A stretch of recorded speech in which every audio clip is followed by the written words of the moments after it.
శ్రీకృష్ణ రుక్మిణీల పెళ్లి ఎలా జరిగిందో తెలుసా? రుక్మిణి చిన్నప్పటి నుండి కృష్ణుడి కథలు వింటూ అతన్ని స్మరించుకుంటూ ప్రేమలో పడిపోతుంది. ఇంకా ఆమె నిర్ణయాన్ని ఇంట్లో వాళ్ళు కూడా ఒప్పుకుంటారు.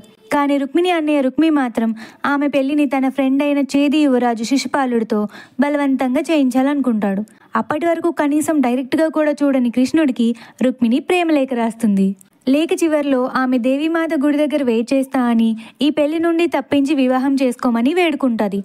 ఆ లేఖ చదువుతూ కృష్ణుడు కూడా మైమర్చిపోతాడు. సో ఆ పెళ్లిని ఆపడానికి కృష్ణుడితో పాటు బలరాముడు కూడా వెళ్తాడు. అలా గుడి దగ్గర వెయిట్ చేస్తున్న రుక్మిణిని కలుసుకుంటాడు వాసుదేవుడు.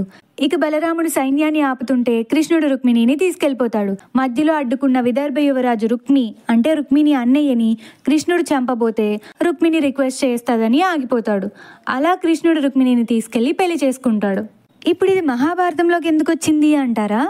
యాక్చువల్లీ కృష్ణుడు అర్జునుడి చేత బృహన్నల అనే అమ్మాయి వేషం వేయించి రుక్మిణిని గుడికి రప్పించడానికి సహాయం తీసుకుంటాడని కొన్ని స్టోరీస్ చెప్తున్నాయి. అలానే ఇదే వేషం తర్వాత అజ్ఞాతవాసంలో అర్జునుడికి హెల్ప్ అవుతుంది. అసలు నిజంగా అర్జునుడు ఇన్వాల్వ్ అయ్యాడో లేదో మీరే చెప్పాలి.